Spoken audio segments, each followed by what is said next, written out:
من أنفسهم ومما لا إن كانت إلا صيحة واحدة فإذا هم جميع لدينا محضرون الصلاة والسلام على رسولنا محمد وعلى آله وصحبه أجمعين اللهم يا ربنا تقبل منا إنك أنت السميع العليم İlahi ya Rabbel Alemin acizane kulların olarak huzurunda toplandık. Dergahına ellerimizi, gönüllerimizi açtık. Ya Rabbi sarayla mekanından ellerimizi, gönüllerimizi dergahından boş çevirme ya Rabbi. Bir cümle gelmişlerin ruhlarına hediye ve hibeledik, vasıl eyle. Ankara'mızın manevi kurucusu Hacı Bayram Veli Hazretleri başta olmak üzere.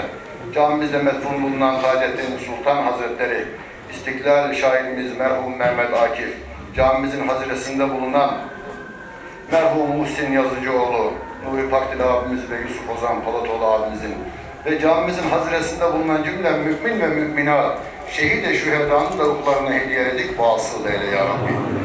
Haseten okunan Kur'an-ı Kerimlerden husule gelen ecir ve sevabı, fani alemden ebedi ahiret yurduna irtihal eyleyen, Türk edebiyatına sayısız eserleriyle katkıda bulunan şair, yazar, merhum Sezai Karakoç abimizin de ruhuna hediye ve hibe eyledik, vasıl eyle ya Rabbi.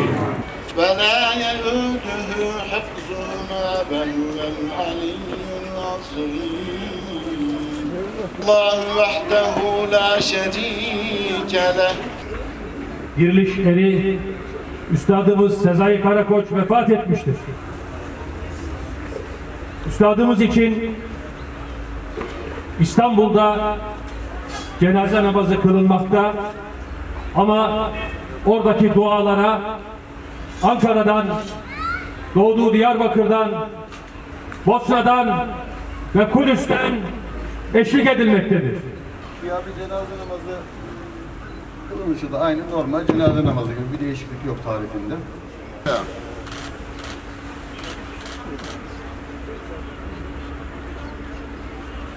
Allahu Ekber. Allahu Ekber. Esselamu Aleyküm ve Rahmetullah. Fani alemden ebedi ahiret yurduna irtihal eyleyen merhum Sezai Karakoç abimize dünyaya ve ahirete müteallik olan hak ve hukuklarınızı helal eder misiniz? Helal olsun. Gıyabında cenaze namazını kıldığımız merhum Sezai Karakoç abimizin ruhunu şad eyle.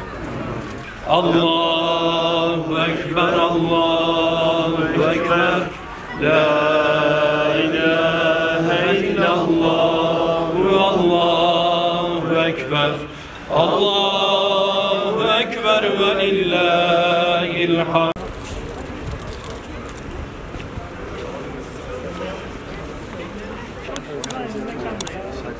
Allah'a emanet ol. Görüşürüz.